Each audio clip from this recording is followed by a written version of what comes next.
Welcome to the Rare Sense Podcast. This is Chris Irwin. Before we get started, remember that Rare Sense content is not medical advice, nor does it represent the official position or opinions of any other organization or person. If you require diagnosis or treatment for a mental or physical issue or illness, please seek it from a licensed professional. Today I'm speaking with Rob Sweetman. Rob is an entrepreneur and former Navy SEAL who served on active duty from 2010 to 2018. After his time in the military, he turned his attention to studying sleep and helping others get a better night's rest. He now runs both for-profit and non-profit sleep enterprises.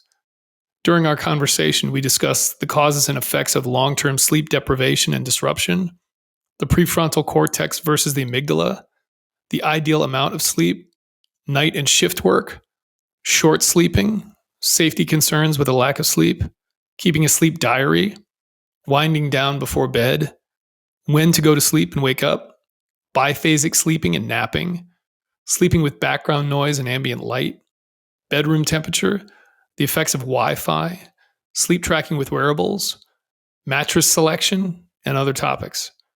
Sleep is something many of us now take more seriously than ever, and I think based on this conversation, you'll understand why. I really enjoyed it. Rob's a wealth of knowledge on the topic. So without further ado, here's Rob Sweetman.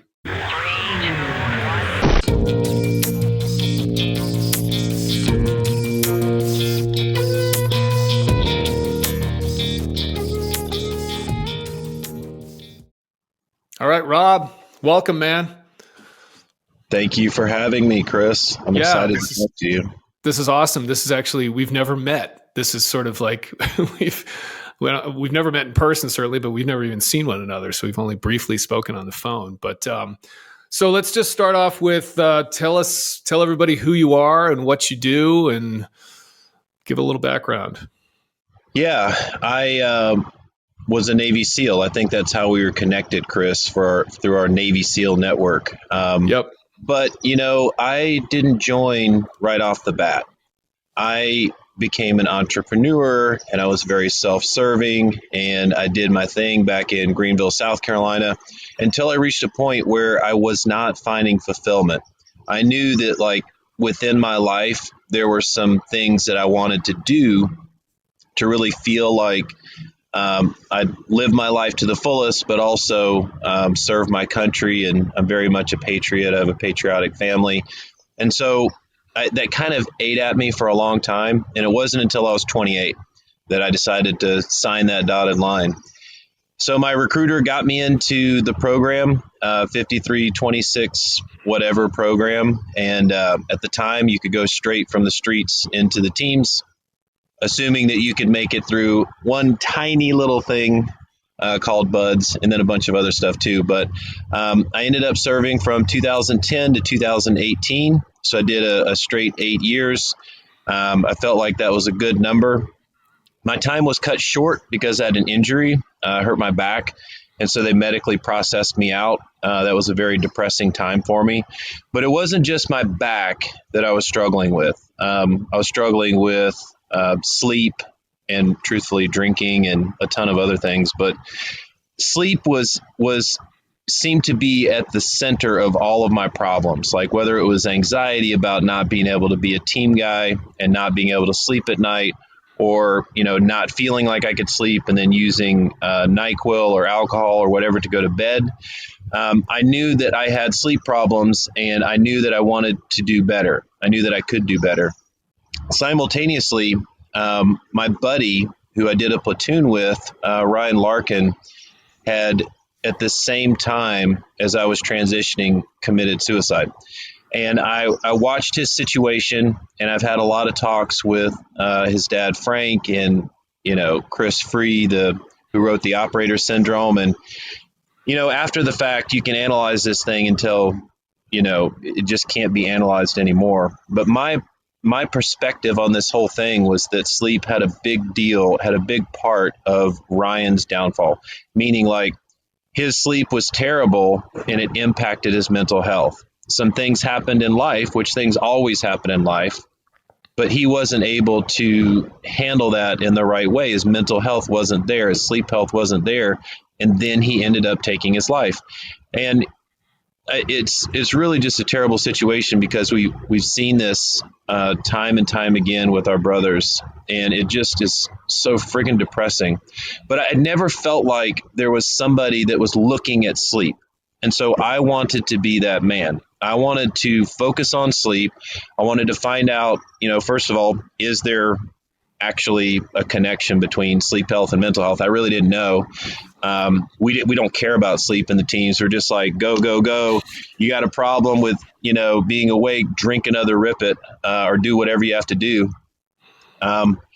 So we never respected sleep in the teams, but I saw sleep as something that was just, it was killing me, man. I was really getting strung out on the insomnia, bad sleep habits, and I felt like there was something there.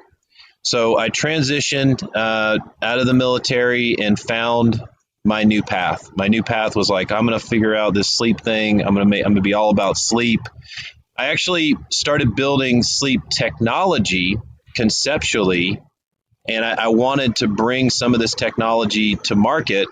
And that ended up being, I wouldn't say a dead end, but I was never able to fully do any of that stuff. And so that just brought me on this journey over the last 6 years of figuring out how in the heck can I actually make a difference in the sleep space.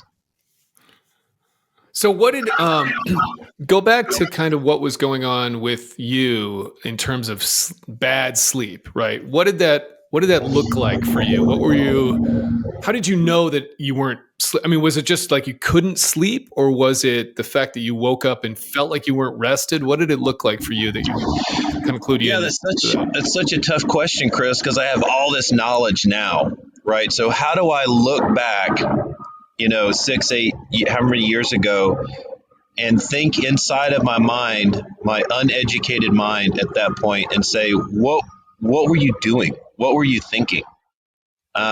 I have to erase all the knowledge that I have now and say that I probably thought that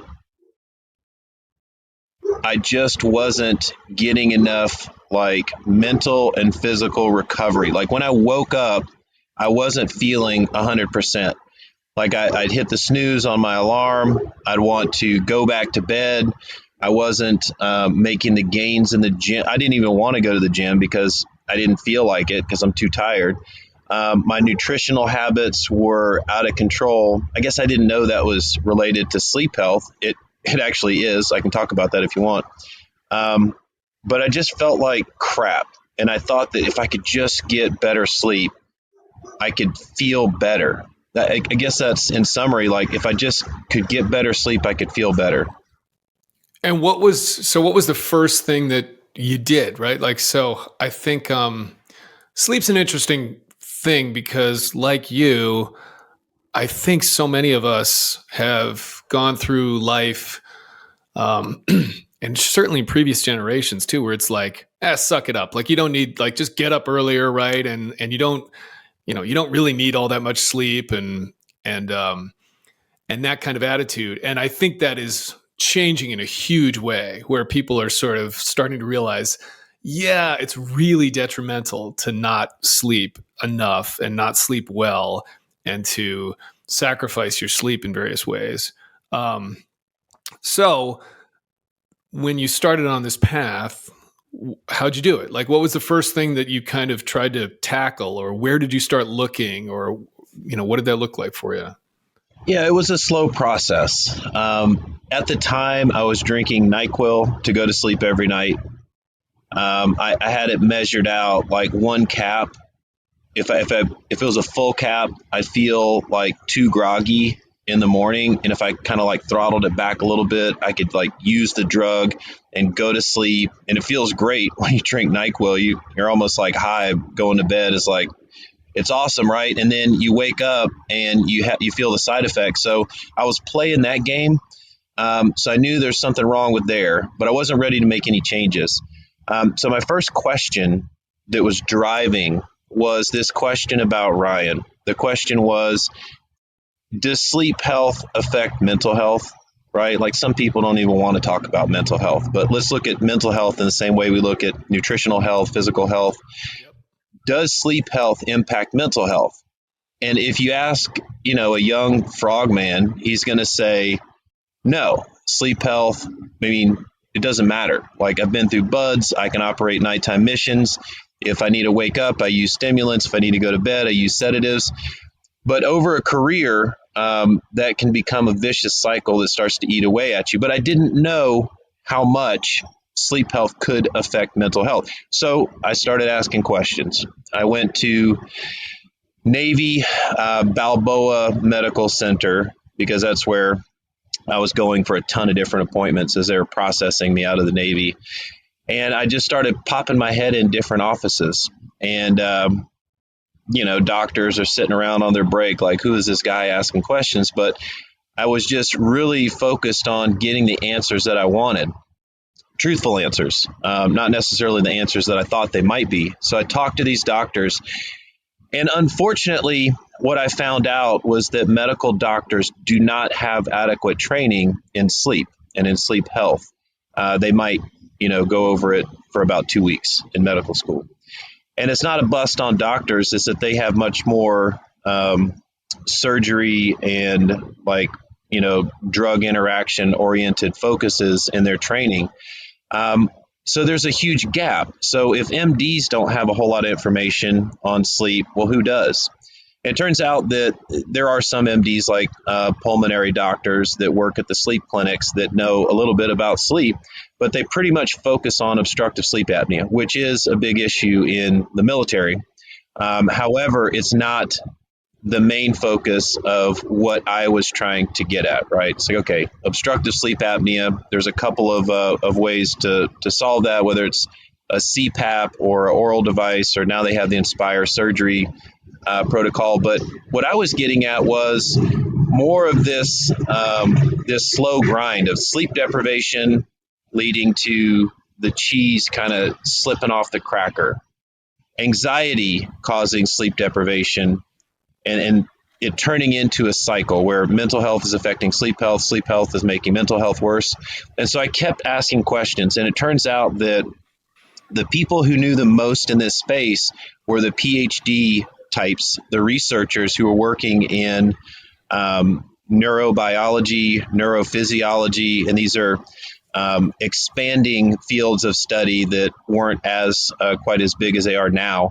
And some of these brilliant scientists have been doing work on chronobiology and all of these things, related to sleep and circadian disorders and all these different things. And it turned out that they had a ton of great information, but that information was kind of under lock and key because they were trying to publish. They're trying to get their doctorate, or they're doing their postdoctorate, and they're trying to get into a scholarly journal. And it's this game for them of getting published and getting recognized among their colleagues. But what does that mean to me? It means nothing. Like, how is this information being kind of held? Yeah, like there's a barrier between guys like us that need the information and the 10-pound brains that have it. So go back to Ryan and, your sort of supposition that part of the reason he was suffering was because he wasn't sleeping. I think that's a very common thing for veterans, probably for other people that are like veterans, whether it's a first responder or a frontline worker or something like that, that have shift work or that are in high stress jobs where their lives are at stake. How does that happen, right? Like, why is it that so many, and I know a lot of people like this, just like, man, I have so much trouble sleeping, or I wake up 100 times every night, or I can't fall asleep, or where does it come from? Like, why do we find that so many veterans struggle sleeping? That's a very good question, and one that has been debated for many, many years. I think I have the answer. If we look at the work going back as far as Watson and Guthrie in the 70s, they talk about this battle between the prefrontal cortex, which is right here in the front of your head. It's top-down thinking. It's where we have more, regulated thought patterns that result in a lot of times better choices. But the battle between the prefrontal and the amygdala, right? And the amygdala Yeah. might be considered the fight or flight center. It might be considered a place where all experiences are codified with emotions. But when we are in the military, or when we are in a high stress career scenario, whether it's firefighting or first response or military, a lot of times we're using the amygdala function to stay alive, or to, it's kind of like our spidey senses, right? And it has saved our lives, right? And so that immediate animalistic response is what we have to rely on in certain situations. The challenge is, if we think of the amygdala in the gym, and the amygdala is pumping iron because we're using it every single day. This is our job.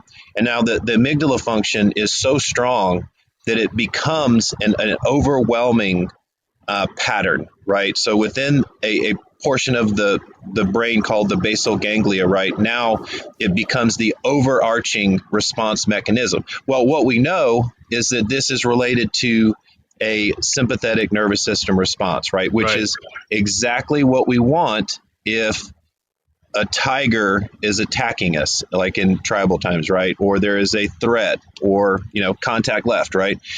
The problem is we have to be able to turn that off and get into what's called a parasympathetic nervous system state, rest and digest, and allow the prefrontal to take over, and allow our mind to have, relaxed thought and think through things, and not be in a high stress and a high anxiety state. The challenge is that over a career, that amygdala has been in the gym pumping iron, and it's jacked. And the prefrontal may have atrophied. There may be less blood flow into the prefrontal, which is why prazosin is surprisingly effective for PTSD, because it's a blood pressure medicine. Who would have known, right? But anyways, if we focus on changing the balance between the prefrontal and the amygdala function, now we've not only identified that is a thing, right? But now we're addressing it. And once we begin to allow the prefrontal to take over, get the prefrontal in the gym pumping iron so it can Yeah. compete with the amygdala function, then we're able to balance things out a little bit, and then we're able to make, once we're sensitive of our autonomic nervous system, we're able to make better choices in our daily behaviors and thoughts that lead to better outcomes. But if you don't have that training, you don't have that information, and you've been in a career of first response or military, and you're coming out, or you're still in it or whatever, and the amygdala function, you're always in sympathetic nervous system state, you're always in fight or flight, that will lead to tons of problems, adrenal fatigue. Like, I mean, you can't live like that. And Yep. so if you try to go to sleep in a sympathetic nervous system state, you're hyper vigilant, you're anxiety ridden. I can't tell you how many people, Chris, I talk to that wake up an hour after they try to go to sleep thinking that someone's trying to break into their house, and they pull out their gun and they go clear the house. Yeah. Super common, super Yeah. common. Why are we so worried about someone breaking into our house? Because we're still in the moment. We're still in a hypervigilant state, and that anxiety eats us alive. And it doesn't, 1 year of being in this, you may not notice anything, right? But now you're talking 10, 20 years down the road, and your body is suffering for so many different reasons. So I hope that answers your question. That's my Yeah, perspective. yeah, it does. I think the question then becomes actually. So let's back up, because I want to make sure we've got a basis for why this is important. So I'm actually in the middle of Matt Walker's book, Why We Sleep, which it's one of those things. I don't know if you listen to that Andrew Huberman podcast about alcohol, where he just kind of talks about the effects of alcohol, and it's just so terrifying, because you listen to that and you go, God, I've done so much damage to myself, and this stuff Yeah. is just horrible. Um, Matt's book is kind of like that for me as well, where you realize like how damaging it is to not sleep enough, not sleep properly, and you realize how much of your life for guys like us, we've had crap sleep, we haven't slept at all, we've done things like hell week and been up for a week at a time, or then we've done night shifts where just our circadian rhythm is completely jacked up.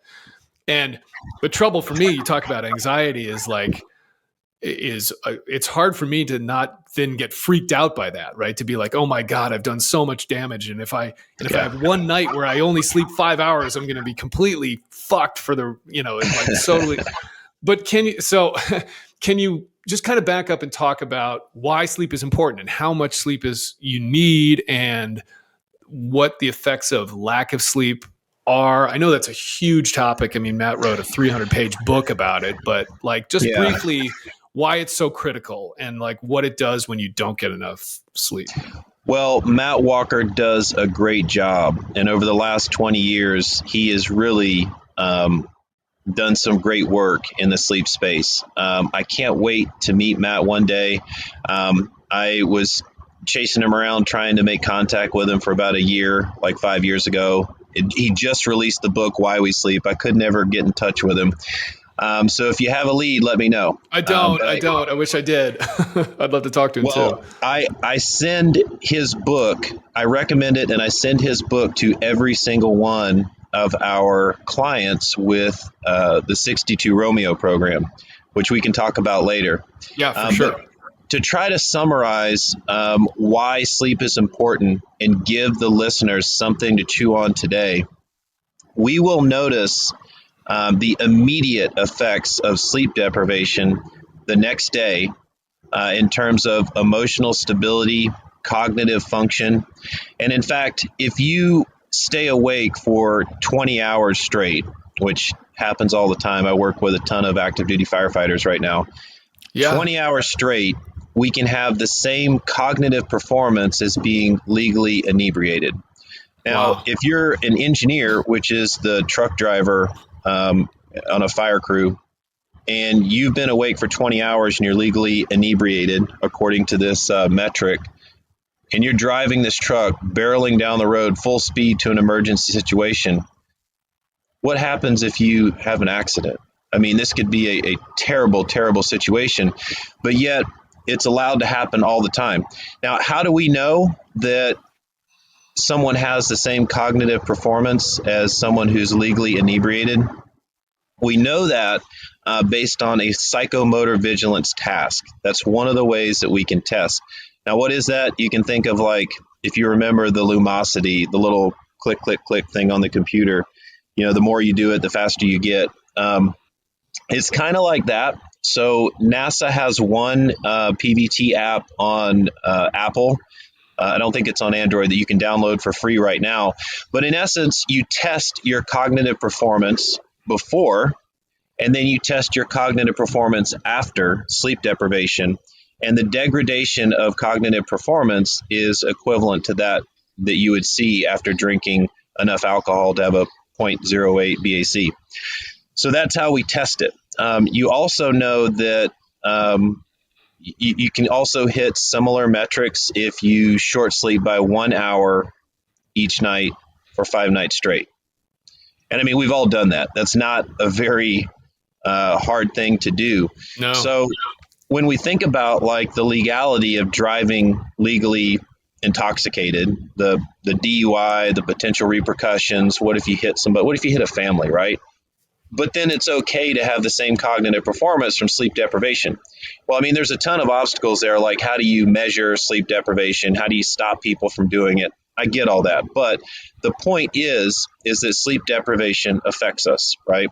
Now, there's other nuances that are very interesting, like one that is kind of surprising that I reference this one a lot because I deal with police officers as well as veterans, but your emotional intelligence is impacted. And specifically, like when you have, when you're interacting with other human beings, we're reading facial expressions all the time, right? So if we read a facial expression and we are able to figure out what that person's intentions are, whether they're a threat or a friendly, right? That those decisions are happening kind of behind the scenes in our brain and help us make good decisions, and they could help save our own lives.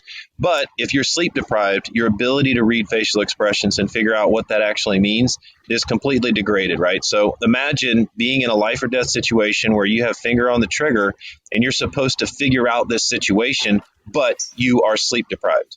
It's not Yeah. good and it's not safe. Um, I say that with caution because a lot of our first responders are unfortunately working sleep deprived, and God bless them. I mean, it's like the system is not allowing them to get adequate rest. We're working on skeleton crews. Things have gotten really, really bad since COVID. And these folks are working their tail off. So I don't say any of this to as to cast a negative light on them. It's just the situation we have at hand. Now that is the immediate effect, right? But what happens if we have a career of sleep deprivation? And I can tell you through research at Naval Postgraduate School, and I'll call out Dr. Nita Shattuck, who has done incredible work for the Navy over at NPS, as well as Rachel Markwald. I think she's over at Point Loma. These folks in the crew endurance team have done so much research. It's changed everything for the Navy, as well as we're leveraging that information for firefighters who have less resources in terms of the analytical data with the fire crews.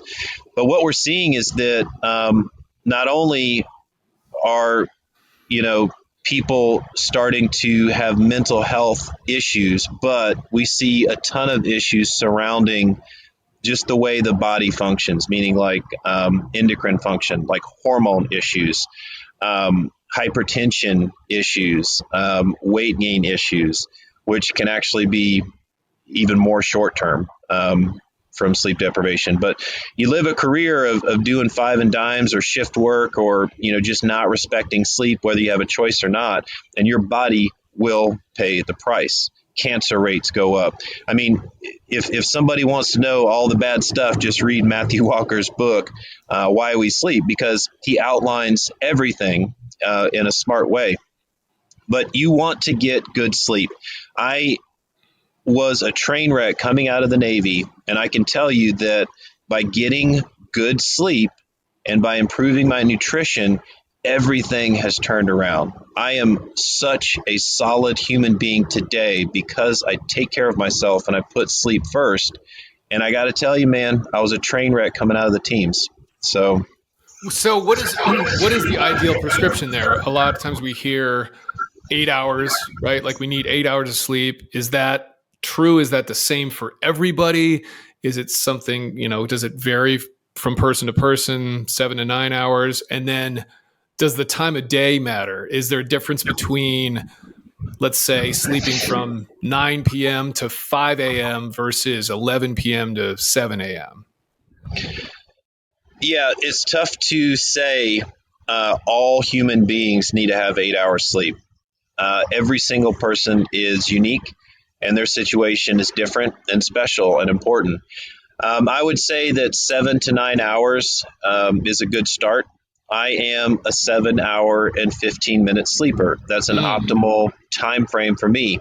But if you are an 8 hour and 30-minute sleeper, we shouldn't pass judgment because that's okay for you. The most important thing is to find that optimal time window so you're not oversleeping, you're not undersleeping.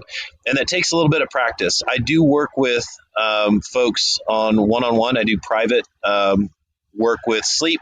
And then we also do group classes with primarily for veterans and first responders. We're opening it up to civilians here soon through the 62 Romeo program.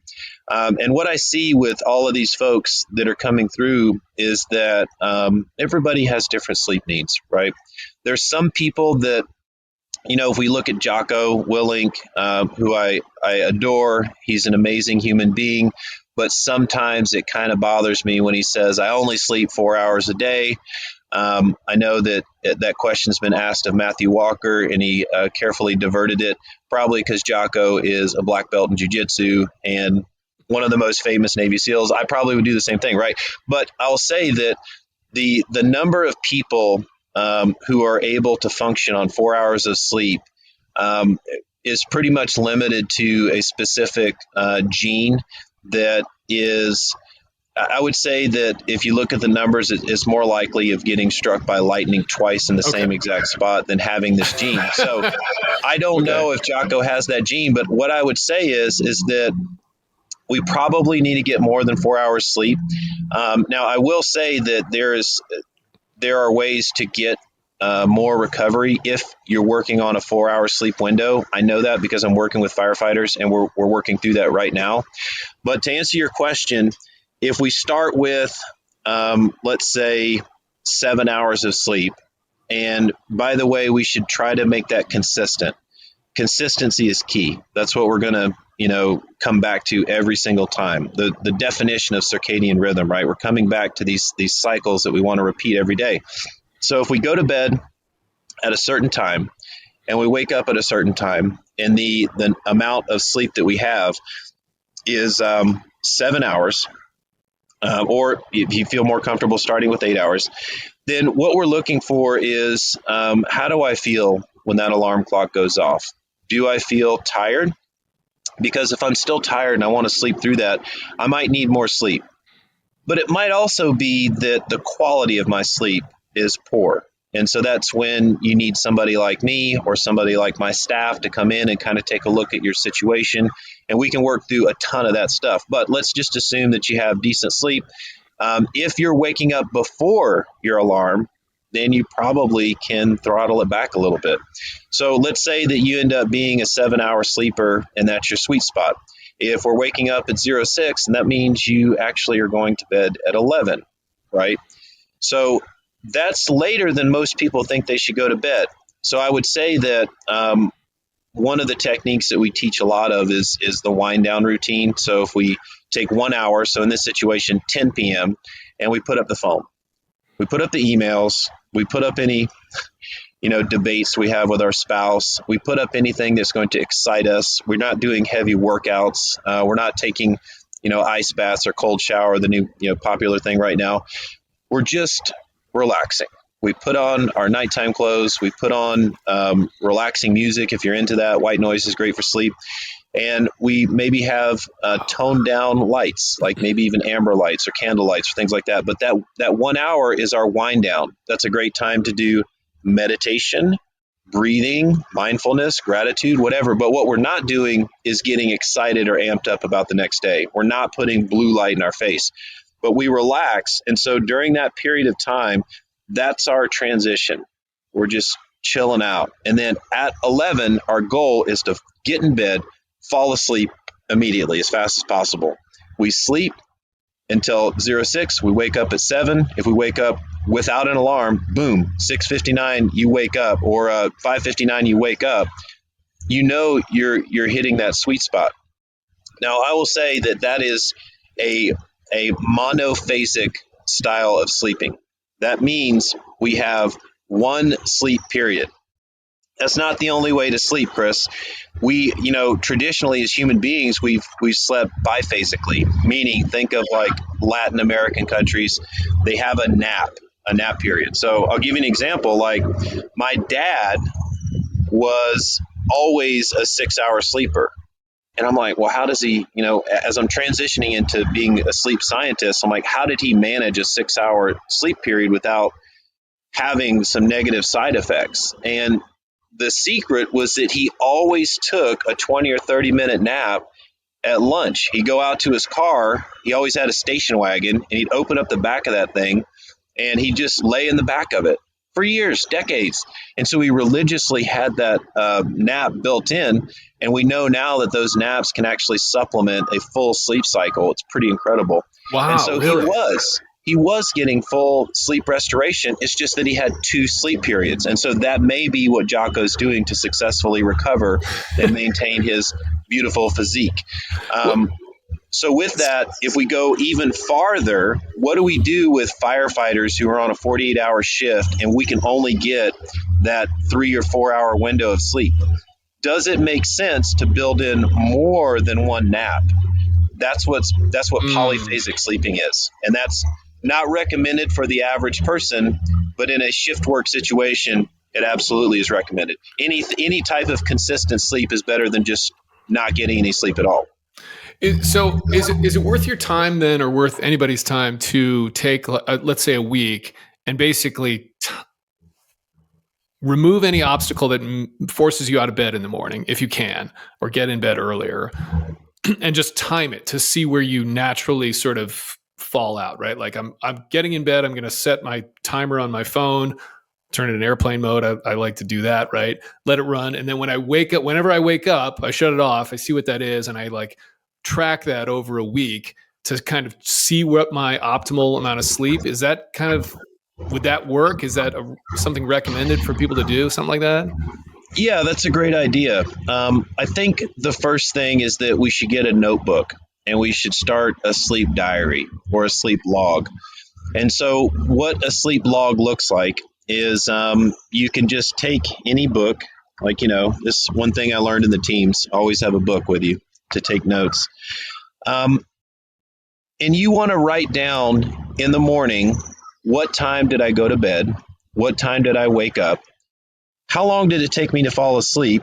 And did I have any sleep disturbances? For example, how many times did I get up to go to pee, or how many times did I feel like I woke up?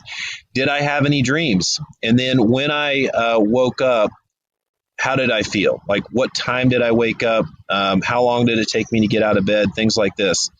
Um, this can prove to be very revealing, not on the first day, but after, let's say, 7 days or 10 days, you can start to see a trend. If you want to tweak it, the minimum recommended amount of sleep to carry on our normal physiological processes is 5.5 hours of sleep. That's what Dr. Jacobs at Harvard talks about in his cognitive behavioral therapy for insomnia protocol. And basically, I do this all the time when I sleep restrict with clients, is that once we get that 5.5 hours, we will be able to function. It won't be optimal. So if someone wants to try sleep restrictions on their own, maybe not go all the way down to 5.5 hours. Maybe we just start with 6.5 or something like that and see how you feel. So start with 6.5, see how you feel. Are you waking up with your alarm? And don't do it, just one night. Like, do it a few nights, maybe even a week, and see how it feels. See how it feels. See if your body can adjust. See if you're popping up and you feel okay. You might feel okay. If you feel like you need more sleep, then maybe we ratchet it 15 minutes. Maybe we ratchet it 30 minutes. But it will only be effective if we're taking good notes, if we have that notebook to see how we're tracking. It's impossible to remember everything. That's a good point. You mentioned white noise. So white noise, this is one of these ones where I go back and forth and I've never known the answer. So you said that white noise is a good thing for sleep. It actually helps. Yeah, let me explain why I said that. And if you talk to sleep scientists, like all the circles that I'm in, a lot of times they're going to point to pink or brown noise as being more appropriate for sleep. But I think it's really shooter choice, right? It's our own personal Before preference. you even get to that, can you explain those differences? What is pink noise versus brown noise versus white noise? Yeah, absolutely. So this is, and you can download apps to listen to the differences, but it's just different frequencies and different pitches. They sound slightly different, but in essence, it's just background noise, right? And we can duplicate a lot of this with household items. For example, like a lot of my firefighters at the firehouses will have a fan that's already in their bunk room. And so when they turn on that fan, it does a couple of things. One, it cools them off a little bit, and the other is it creates this noise.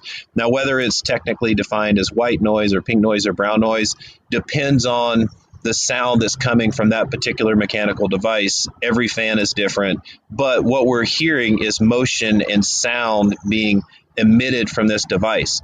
So the reason why that's important, right, is that there was a study done by Dr. Alain Musette, right, and the study surrounded noise. And so his question was, is noise going to impact sleep? And I definitely did not think this was real because, in the teams, we got dudes making noise, stuff is always going on. I remember sleeping on the C5, going out to deployment. Of course, that's probably had something to do with ambient. But I didn't really believe that noise affected us because it feels like when you go to sleep that you just pass out and you Right. turn off the outside world. Like brain shuts off. We go into this like weird, almost like dead state. And then sometimes there's some dreaming, but definitely you're cut off from the outside world. So it doesn't matter what noise is going on outside of your body when you're asleep. You're asleep. Doesn't matter. That was my assumption. And so the question that Dr. Mizet was posing was, can I introduce noise and impact sleep as measured by electroencephalogram, which is EEG? It's like this thing you put on your brain. And it's a critical part of polysomnography, which is the gold standard for measuring sleep. It's kind of a nightmare to get hooked up to all that stuff. But anyway, so he's measuring a 17-year-old male, perfect health, and he wants to measure him one night of sleep, just normal, and then the next night, and he's going to mess with him. He's going to introduce noise into the sleep environment. And so the question is it going to impact his sleep? We're measuring him, we'll know. And so he introduced sound at different levels and was able to get a response as measured in the brainwave activities right there, interrupting his sleep cycles by as low as 35 decibels of noise introduction. I'm right now, I get excited about this stuff. I'm probably talking at like 70, 80 decibels, right? 35 is nothing, right? So he's trying different decibel levels and he's able to get interruptions in his sleep with as little as 35 decibels. That's insane. That's crazy. Like, how are sleep cycles being negatively affected by that little sound? We think about like living in the city and we think about all the noise Yeah, that's sure. going on in the environment. And this makes me think of, I had a friend an old Vietnam guy who was stationed on a tin can, the USS Hollister. And he was an engineman. When I told him this, or whatever he did down in the engine room, when I told him this, he told me, it's like, Rob, that's not true, because I used to sleep down in the engine room and it was as loud as you can possibly imagine. So I thought to myself, well, that's weird. So he's able to sleep in a very loud environment. What gives? What's the catch here? And it turns out that the brain has a way of habitualizing these melodic sounds. So if you have like a rhythmic or a melodic sound or something that's somewhat consistent, the brain adjusts. Think of it like a watermark, right? It adjusts the cognition of that sound. And so what we're doing with white noise, to bring this full circle, is we're elevating the sound volume in the room, but we're keeping it melodic. The brain can habitualize to that. It can, but we're buffering out noise pollution. Yep, So got that it. noise spike, right? That's a 35 decibel spike, right? That noise spike, whether it's 35 or 100 or whatever, the baby crying over here, the dog barking next door, we can buffer that out with white noise or pink Yep. noise. Or my favorite is a thunderstorm with, that I just love the water part. But whatever it is, as long as it's smooth and melodic, and you're okay with it, if you don't like it, then don't use it. But that can have a tremendous effect on your sleep, because now you're able to go through sleep without any interruptions. Okay, that is good to know, because my wife is a huge white noise lover. She's always, and I'm somebody who, I can take it or leave it. I'm fine like in a quiet hotel room where there's none of that, but I don't mind it. And I've always wondered, like, is this really beneficial or is this detrimental somehow? But we typically, in our bedroom, we've got the molecule air purifier on the ground, and that makes enough noise, plenty Yep. of noise, especially if you spin it up, that it serves as a white noise maker. So that's good. And we'll keep that. So white noise is good. Talk about temperature, because I always hear that a cooler or a colder room is better for sleep. And then light as well, because I've heard things where any amount of light is detrimental. Right? Like you need like blackout curtains and put tape over anything that's got like a little blue light on it. So what about those two things, right? Temperature and then any type of light that might be in your room. Temperature absolutely impacts our ability to sleep. The CDC did a meta-analysis of reported sleep complaints as temperature rose in areas where they didn't have air conditioning. And it's pretty clear that sleep is negatively impacted by increasing temperatures. We all know how hard it was to sleep in Iraq or Afghanistan when it was hot. It turns out that when it's hotter, our bodies have a harder time reducing temperature, which is one of the processes that it's actually a marker in sleep science. We look for the lowest core body temperature, and we know that we need to. There's a thin membrane in the hypothalamus in our brain that is temperature sensitive, and we know that we need to drop about 1 degree to be able to fall asleep. And so that's why that's the basis for the entire, Uller or Chili Pad company. They provide a mat that cools off the body at nighttime. I prefer BedJet. I like both, but I like the cool air blowing under the sheets. But it's absolutely critical to be able to cool off.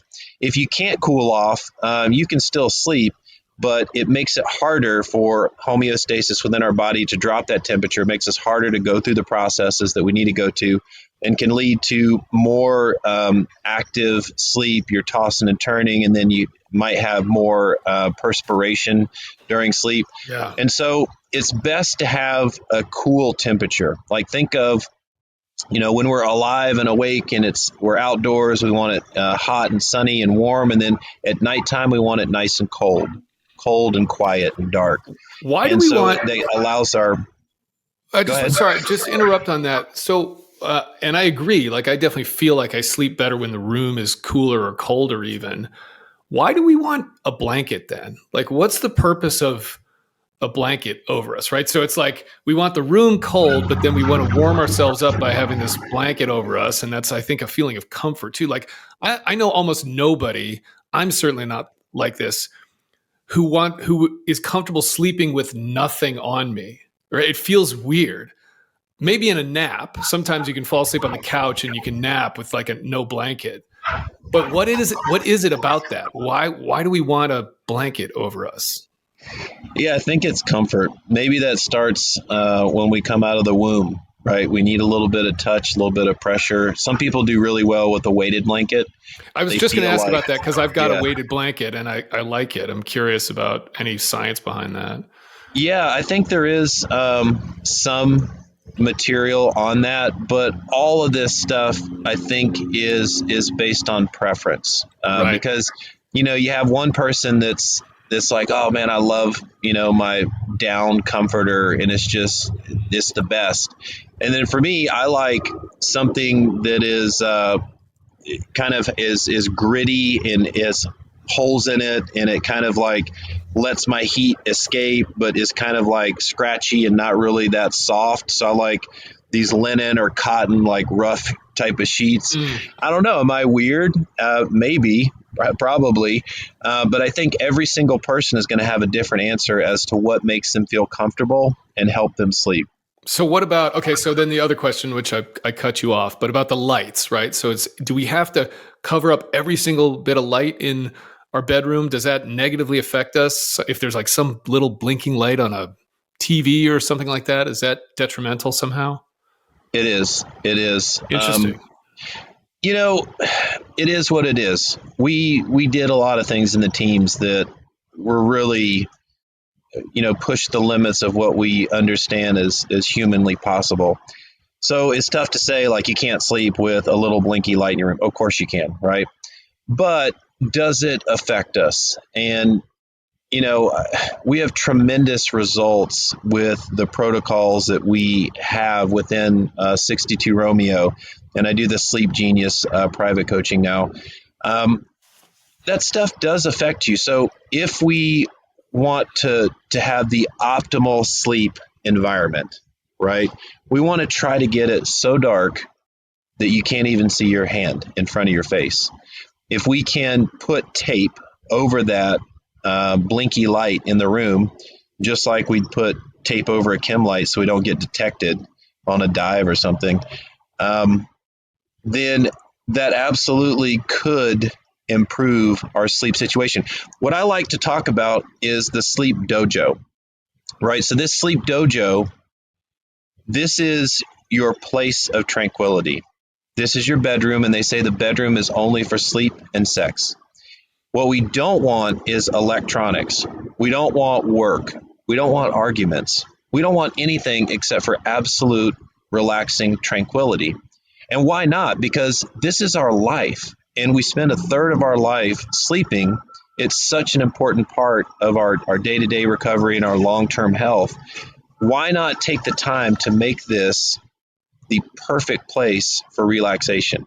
It doesn't dual hat as like a work zone or anything else. Like, this is our safe space. And when we enter into that place, it's all about relaxation or intimacy with your spouse, but that's it, right? And that allows us to get into the mindset of like rest and digest, parasympathetic nervous system, relaxation. And then when we slip into sleep, we get the sleep that we need. So if that means removing the TV out of the bedroom, I think that's a good idea. If that means, coming up with something creative so your phone is not in your face the whole night, that's a good idea.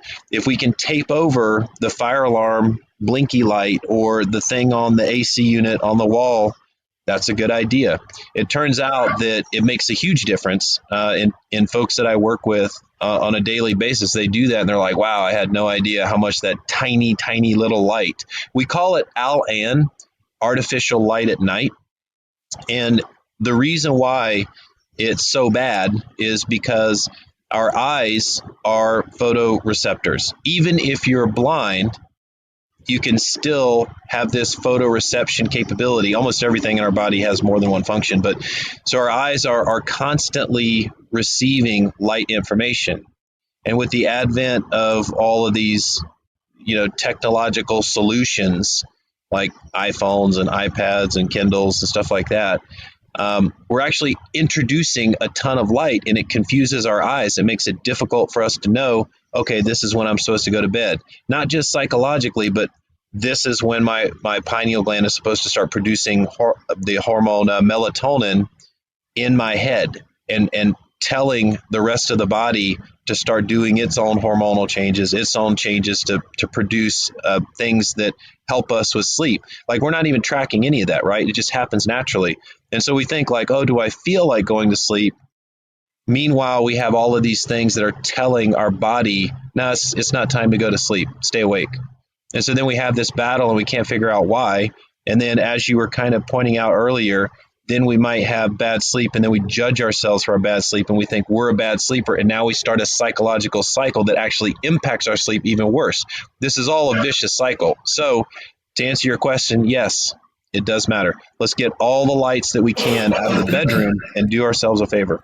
What about, so the one thing I always think about in that context is evolutionarily, if we were roaming the savannah tens of thousands of years ago and sleeping outside, okay, half the time, at least, you've got the moon shining down on you, right?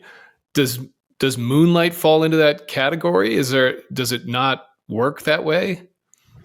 Yeah, absolutely. That is an incredible question. The light that we get from loom or sunset, that's wired into us. That's the light that we want, right? And it's true that sometimes, like we just had a full moon recently, sometimes you're going to have more light at night during a full moon. Does that affect you? Yes, it does affect you. So does the position of the moon. It affects everything about us. That's a much larger conversation, but the moon definitely affects our moods. It definitely affects how we are. I used to work in the nightclub business back in my 20s, and every time it was a full moon, I could guarantee you there's going to be a fight, right? Completely different subject, but absolutely, it's not just the moon's position, but the volume of light. And in fact, when we're in countries that have more light, like some of the Nordic countries, and then part of the year is just a tremendous amount of light, we see a lot more seasonal affective disorder, right? Yeah, there's a lot of depression associated with that. So yes, the light absolutely affects you. Does it? So to that point, in terms of sunlight exposure during the day, right? I live in Northwest Montana, so I'm pretty far north where the swing in terms of light and dark during the day in a 24-hour cycle varies widely throughout the year. In the middle of the winter, sun's coming up at, I don't know, between 8 and 9 a.m. and it's going down between 4 and 5 p.m., something like that, right? And it's a lot easier to go to sleep. It's darker, more. I do get a little bit of seasonal affective disorder. I'm more tired. But then conversely, in the summer, like right now, it's not dark here until probably 10:30 p.m. and it's light at 5. And I naturally sleep less. It's just the light wakes me up. So do our bodies have that kind of seasonal rhythm too, where just because of the light exposure, we don't need as much sleep in the summer when there's more light like that? Because it feels like I've just got more energy, right? I'm awake longer. It's hard. Like I have a real tough time right now. It'd be almost impossible for me to fall asleep at like 9 p.m. because it's sunny outside. Yeah. And I just don't want to do it. And I assume that that's kind of natural, right? Like our bodies adjust. Is that accurate? There's too many variables to give you a clear answer there. You haven't lived in Montana your whole life. Where does your, family come from? Like, what are the actual light cycles look like? And also, what are the temperature cycles look like? But I would say that the general rule is that you want to get consistent and adequate sleep, no matter what season it is, right? So if you're short sleeping because you have too much light in your eyes leading up to bed, perhaps there's a way to reduce the light in your space in that wind down period. So if we talked about a 7-hour sleep period, you crash out at 11, you wake up at 06, you start your wind down period at 10, maybe there's a way, because like when your eyes transition, like if we're using nods, right? It takes time. It takes time to kind of transition.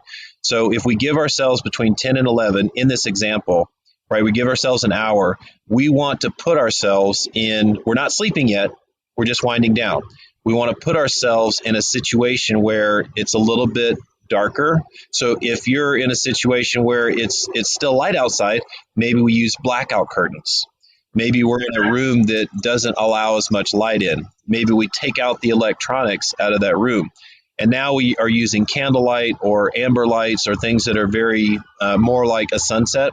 And those things are more relaxing. And so with that 1 hour of time in the lower light settings with less excitement, less arousal, maybe we can do some reading, read a book or do some light yoga or some meditation. Within that period of time, we can give our bodies a chance to relax and transition. So that may be all you need. If you're trying to go straight to bed after being exposed to this light that's really bleeding off late in the day, maybe giving yourself a space where you can do that transition more effectively will help you feel ready so that when you hit the sheets, when you are supposed to get adequate sleep, that boom, you fall asleep, no issues. What about, so I certainly don't bring my phone in the bedroom. We don't have a TV in our bedroom. I put my phone in airplane mode and I leave it out in the kitchen or someplace that's not even close to where I'm sleeping. Unless I'm in a hotel and I need the alarm clock. But even then, I still put it in airplane mode. So hopefully it's not transmitting and receiving. What about Wi-Fi? Is that, like, we shut off our Wi-Fi at night? Are there any studies that show that Wi-Fi or EMFs in general disrupt sleep and it's a good idea to shut them off at night? That's not the focus of my research, and I don't have much information on that. But I will say that it's very interesting, and it has been a point of discussion several times. I would love to do more research on that, and I think that with the advent of 5G, which I sat in on a conference with Qualcomm when they were explaining 5G as it was rolling out. As I understand it, it's not like switching from 2.4 gig to a 5 gig band, like on your Wi-Fi router. Oh no, 5G is manipulating all available legal bands that the FCC allows. And so it's like multicast, right? So you're all this noise is going out on every single channel. So the reason I say that is because these things are working so hard to get data over every channel that initially they were bursting into flames. It took a tremendous amount of work to get the devices to be able to go on the tower and not overheat. And they're doing edge processing, so they're doing more computation, which is part of the whole facial recognition push and AI and all that stuff. But the point is, I think that we're going to see a ton more research in the coming years on the negative impact of the EMF and all of the radio waves, because now it's so present in the city. It's going to be more and more. We're going to start seeing some impacts from that. So I hope to have a better answer for you on the next podcast, but my guess is that it does affect you. Yeah, that's my sense too. It's one of these things. I don't want to be a conspiracy theorist or wear a tinfoil hat, but I just feel like the more we fill up the electromagnetic spectrum with frequency and energy, it just can't be good for us. And look, I hope there's research that comes out that's honest about this stuff, because unfortunately there's a lot of money behind telecommunications. And I have the feeling that anything that would show it's actually really harmful to your health would get buried or obfuscated. Yeah. But it's, again, I don't want to be a conspiracy theorist, but I just feel like the reason we gaff it off is because we can't see it. But if we could see all of this signal energy that's hitting us at all times these days, I think we would be horrified and terrified too, and probably rightfully so. But anyway, what about trackers, right? So people wear like a Whoop or whatever else there is out there to sort of track sleep. And I know I'm of a couple of minds of this, and I want to get your cut on it. I've never done it because, as somebody who's prone to sort of anxious thoughts, I think it would freak me out more than anything else. It would be like, you didn't get enough sleep last night and your day is going to be ruined. And I think it would be detrimental to know that, even though there might be value there. But then I also wonder about, again, the EMF thing. It's like, okay, well, now I've got a Bluetooth thing on my body that's transmitting to a phone that's next to me. And so I'm like, it's one of those, like, you can't measure it without impacting the thing you're measuring. And I wonder about that as well. Do you recommend those at all? Like Whoop or any kind of like bio tracker thing like that? Yeah, that's an interesting topic. My dad and my sister can't wear watches on their wrist because they stop the watches. It's just a phenomenon that happens because of their electromagnetic field. Wow. It's bizarre. Yes, there's absolutely a ton going on with electronics, and the closer we have them to our bodies, it definitely can affect us. To what degree, I don't know. But I think you made a brilliant point. You know so much about this already. Either you did your research or you're just a genius, Chris, or both. But what you said is absolutely true. And with the advent of the sleep tracker in the commercial space for regular people to have access to with Fitbit or Whoop, and they all do different. Most of them have the same sensors, but they all kind of use their own algorithm differently. Some of them are better for certain things. Some of them are better for others. But what you indicated there was that you might have anxiety surrounding the metrics that you get from this sleep measurement. Once all of these things hit the market, a new diagnosis came out called orthosomnia. And what that means is when all the sleep data begins to negatively affect your sleep. Yes. It's hilarious. Yeah. But yes, that's actually real. It's a very real thing.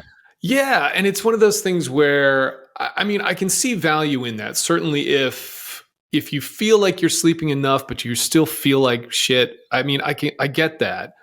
But I also feel like, okay, just tap into how you feel. It's like, do I need a tracker to know that I'm waking up and I feel like that I slept enough when I wake up and feel good? I don't know that I do. It's like, I don't know. Sometimes I just feel like we can overanalyze these things.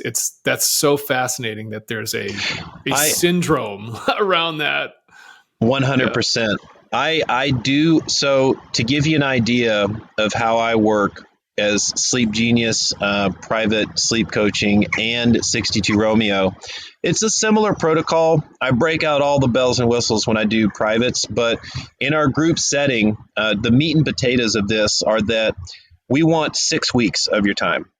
Now, we're only going to ask for an hour for the group classes, a couple hours for the privates, but it's just once a week. You get together, we talk about the science of sleep, and then we start doing some relaxation techniques, and we want to impact the autonomic nervous system, that sympathetic nervous system to parasympathetic nervous system thing we talked about earlier. But the first thing that we do is we measure the sleep. Now, we'll do intake surveys and outtake surveys before and after, because that really shows a stark contrast in where we started and where we ended up. But we do two things, and the first week is only a baseline. The two things are objective and subjective measurements, right? So during this period of time that we have people in the program, we're going to measure them. Now, I know we just said orthosomnia, so we try to mitigate that by getting the sleep measurement device set up, and then don't look at it. Now, we know people are going to look at it, but try not to look at it, right? The way that we make this as easy as possible, because, when you have a device that you have to charge, then you're looking at it and you're playing with it and you're looking at your score and all that. We use something for our objective measurements called the Withing sleep mat.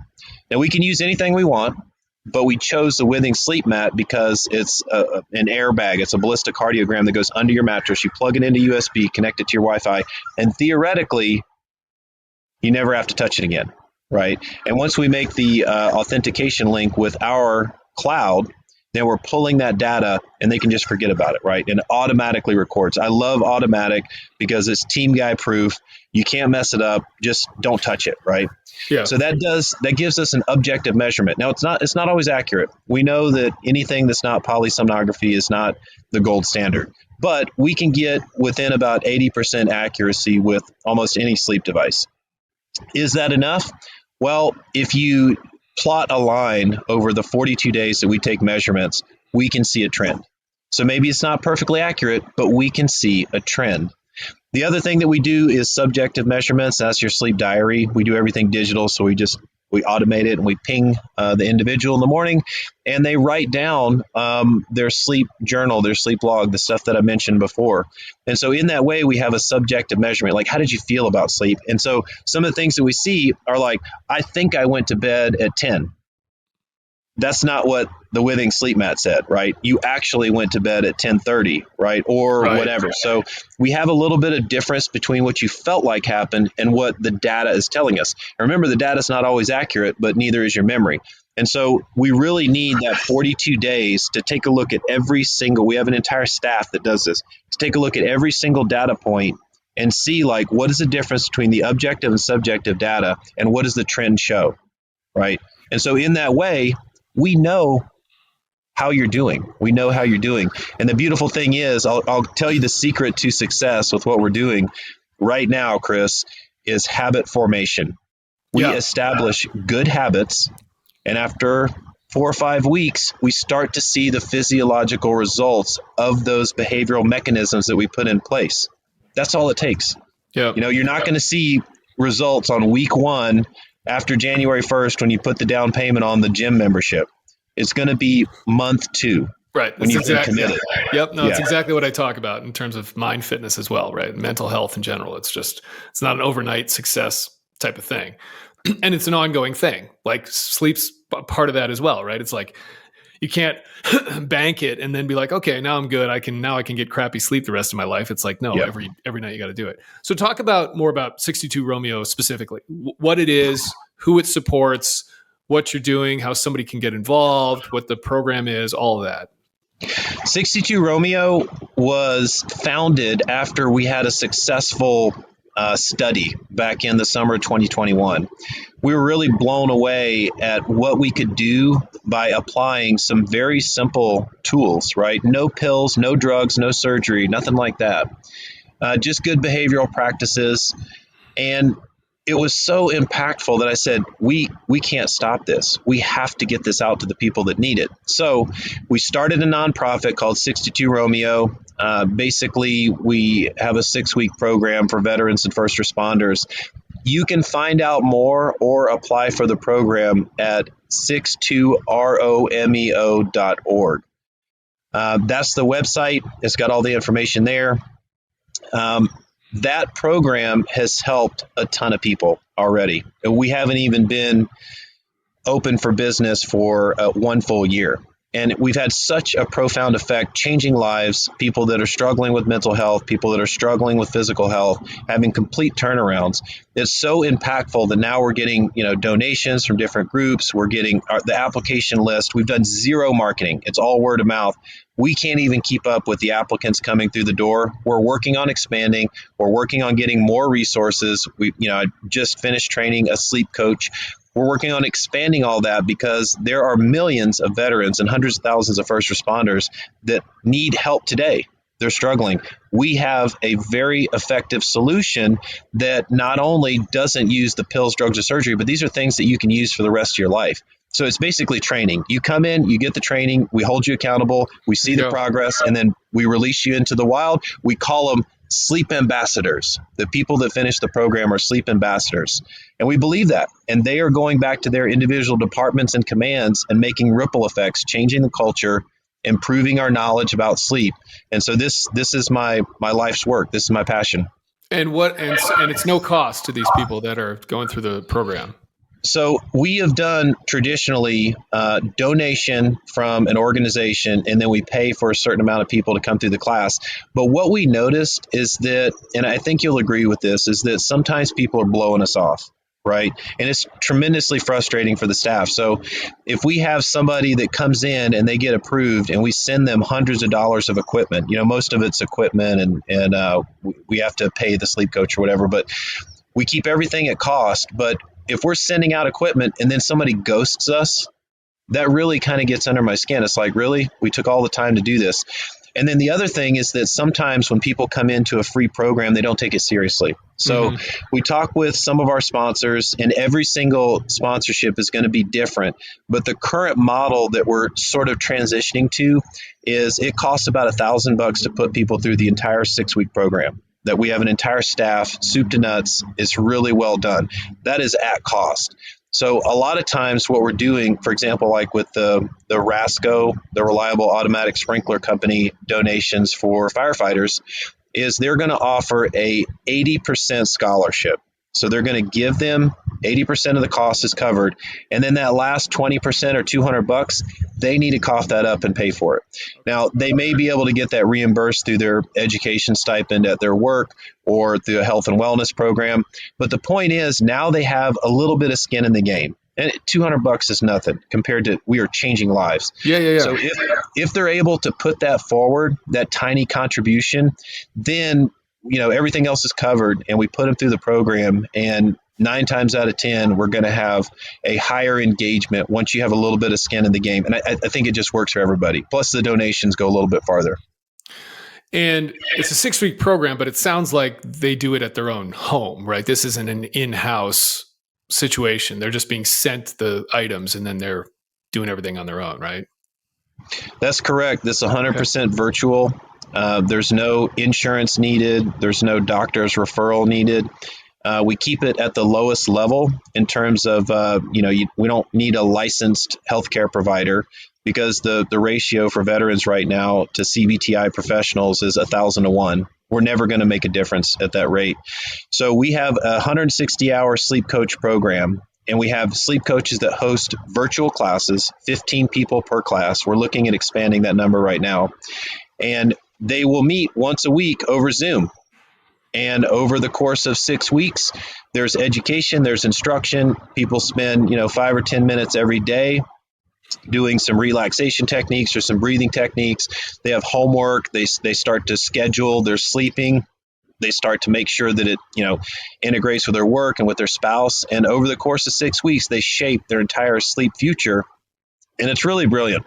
I think this is the only way that we're going to be able to impact the millions of people that need us now is by keeping it keeping low barriers to entry, keeping it very low cost, and expanding outward with these classes as fast as possible. Yeah.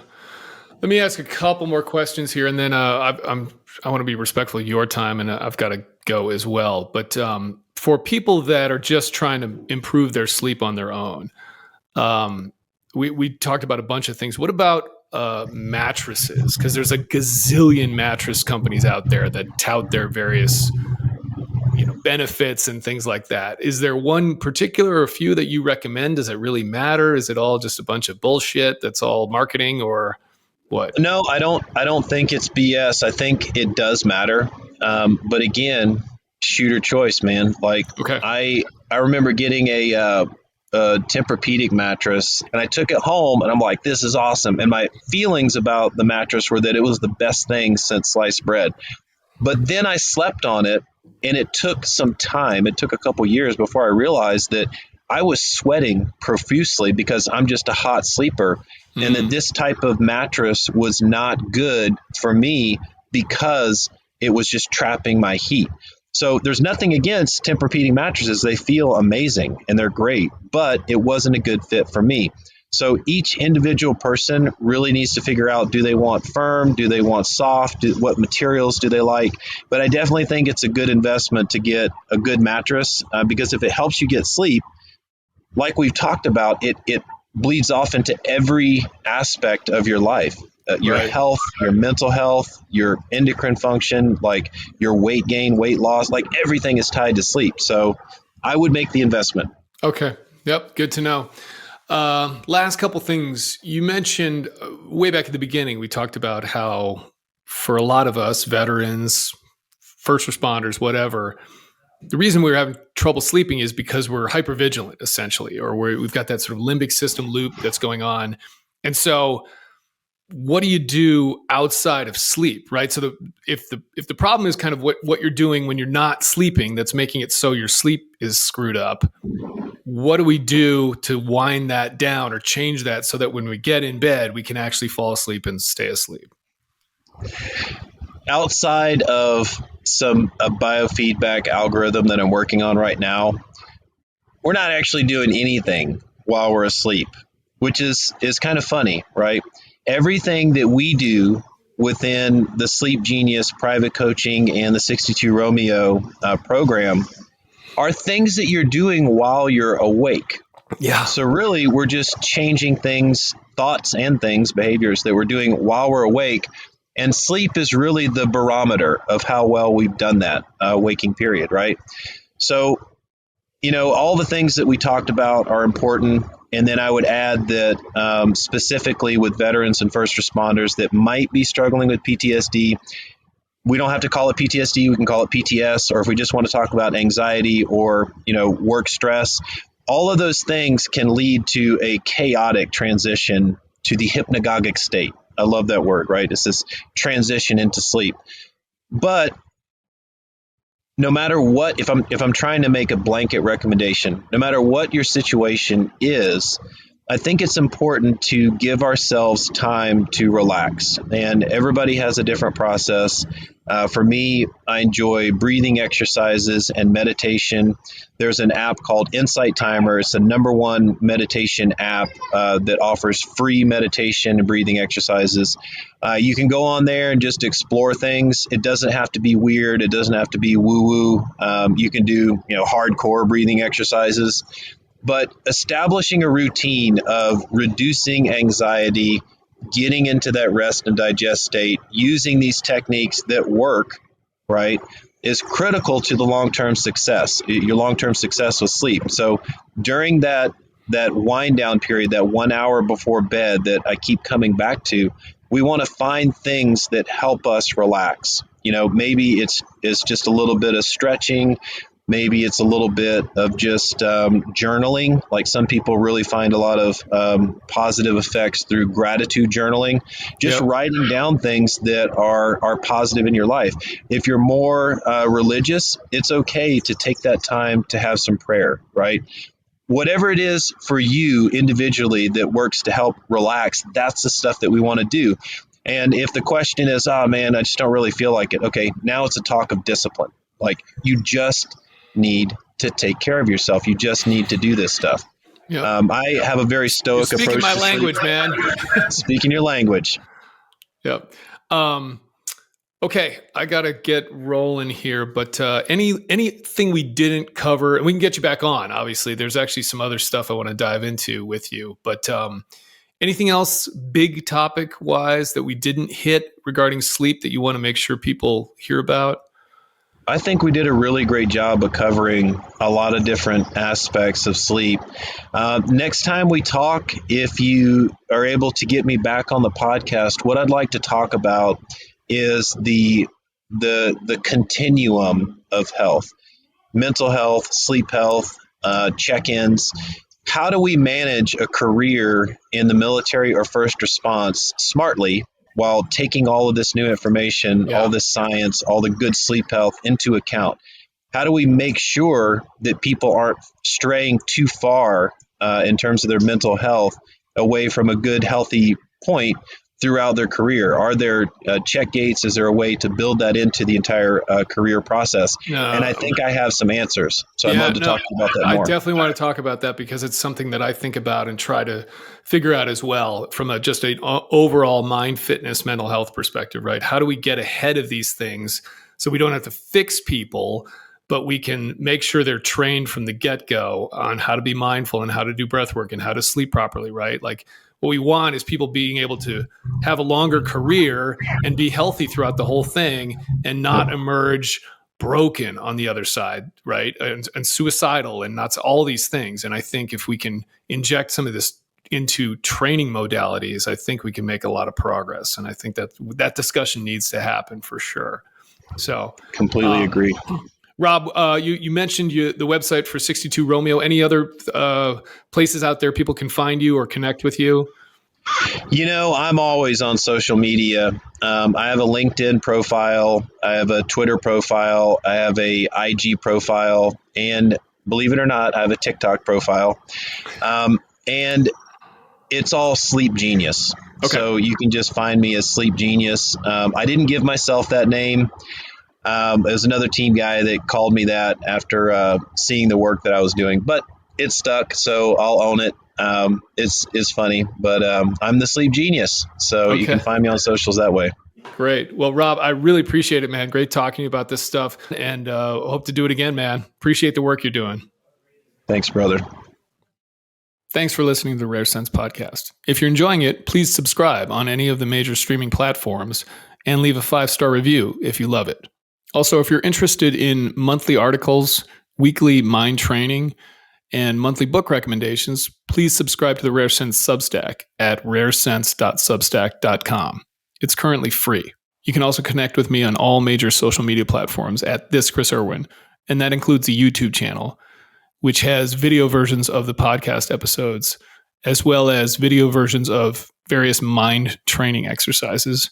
You can also check out additional content at the Rare Sense website, raresense.com.